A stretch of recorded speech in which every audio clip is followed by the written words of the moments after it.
ഒരിടത്തൊരിടത്ത് ഒരു തൊപ്പിക്കാരനുണ്ടായിരുന്നേ. ആ തൊപ്പിക്കാരന്റെ കയ്യിൽ നിറയെ നിറയെ തൊപ്പി ഉണ്ടായിരുന്നു. ഒരു ദിവസം ആ തൊപ്പികളെല്ലാം കൊണ്ട് ആ തൊപ്പിക്കാരൻ ഇങ്ങനെ നടന്ന് നടന്ന് നടന്നു പോവായിരുന്നു.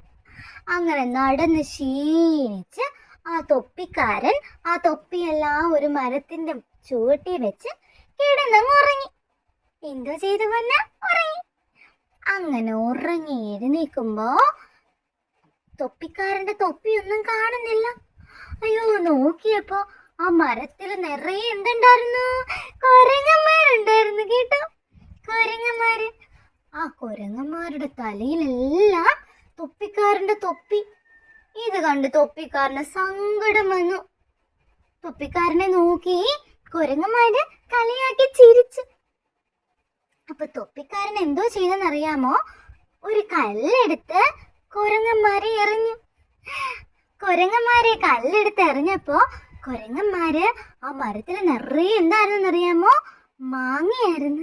നല്ല പഴുവഴുത്ത മാങ്ങ. അങ്ങനെ മാങ്ങ എടുത്ത് എന്ത് ചെയ്തു? തിരിച്ച് തൊപ്പിക്കാരനെ എറിഞ്ഞു. തൊപ്പിക്കാരന് പിന്നെയും സങ്കടം വന്നു. പെട്ടെന്ന് തൊപ്പിക്കാരനൊരു ബുദ്ധി തോന്നി. എന്താണെന്നറിയാമോ? തൊപ്പിക്കാരന് മനസ്സിലായി, ഞാൻ കല്ലെടുത്തെറിയുമ്പോ അവര് മാങ്ങ എടുത്തെറിയും. എങ്കിൽ നമുക്ക് ഒരു ബുദ്ധി നോക്കിയാലോ?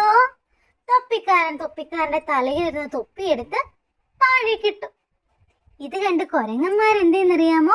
അവരുടെ തലയിലിരുന്ന തൊപ്പിയെല്ലാം എടുത്ത് താഴേക്കിട്ടു. ഇത് കണ്ട് തൊപ്പിക്കാരൻ കുരങ്ങന്മാരെ നോക്കി ചിരിച്ചിട്ട് ആ തൊപ്പികളെല്ലാം പറക്കി കൊട്ടയിലാക്കി നടന്നുപോയി. അത് ഇഷ്ടപ്പെട്ടോ? തൊപ്പിക്കാരന്റെ ബുദ്ധിയുണ്ടോ? തൊപ്പിക്കാരന്റെ ബുദ്ധി